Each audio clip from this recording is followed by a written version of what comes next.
Sabarimala കൊടിമര പുനഃപ്രതിഷ്ഠയിൽ പ്രഥമദൃഷ്ട്യാ ക്രമക്കേടില്ലെന്ന് വിജിലൻസിന്റെ ത്വരിതാന്വേഷണ report അംഗീകരിച്ച ഹൈക്കോടതി സ്വമേധയാ സ്വീകരിച്ച ഹർജിയിലെ നടപടികൾ അവസാനിപ്പിച്ചു. ശബരിമല സ്വർണ്ണക്കവർച്ച കേസിൽ സ്വർണ്ണപ്പാളികളുടെ ശാസ്ത്രീയാന്വേഷണ ഫലം ലഭിച്ചിട്ടില്ല എന്ന് SIT ഹൈക്കോടതി അറിയിച്ചു. 2017 ശബരിമല സന്നിധാനത്തെ കൊടിമര പുനഃപ്രതിഷ്ഠയിലാണ് പ്രഥമദൃഷ്ട്യാ ക്രമക്കേടില്ലെന്ന് സംസ്ഥാന വിജിലൻസ് കണ്ടെത്തിയത്. കൊടിമര പുനഃപ്രതിഷ്ഠയിൽ കൊള്ളയോ ക്രമക്കേടോ നടന്നിട്ടില്ല. കിട്ടിയ സ്വർണം പുനഃപ്രതിഷ്ഠയ്ക്ക് ഉപയോഗിച്ചു. കൊള്ള നടന്നെന്ന് സ്ഥിരീകരിക്കാനുള്ള മൊഴികളോ തെളിവുകളോ ഇല്ല. ആകെ 412 ഗ്രാം സ്വർണമാണ് 27 പേരിൽ നിന്ന് ലഭിച്ചത്. കൊടിമര പുനഃപ്രതിഷ്ഠയ്ക്കായി സംഭാവന നൽകിയ 4 പേരെ കണ്ടെത്താനായില്ലെന്നും വിജിലൻസ് ഹൈക്കോടതി അറിയിച്ചു.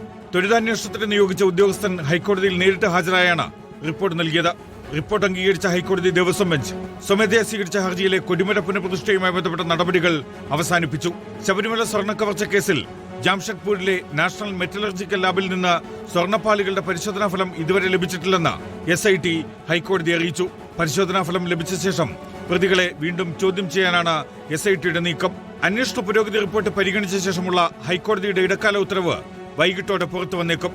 Legal desk reporter.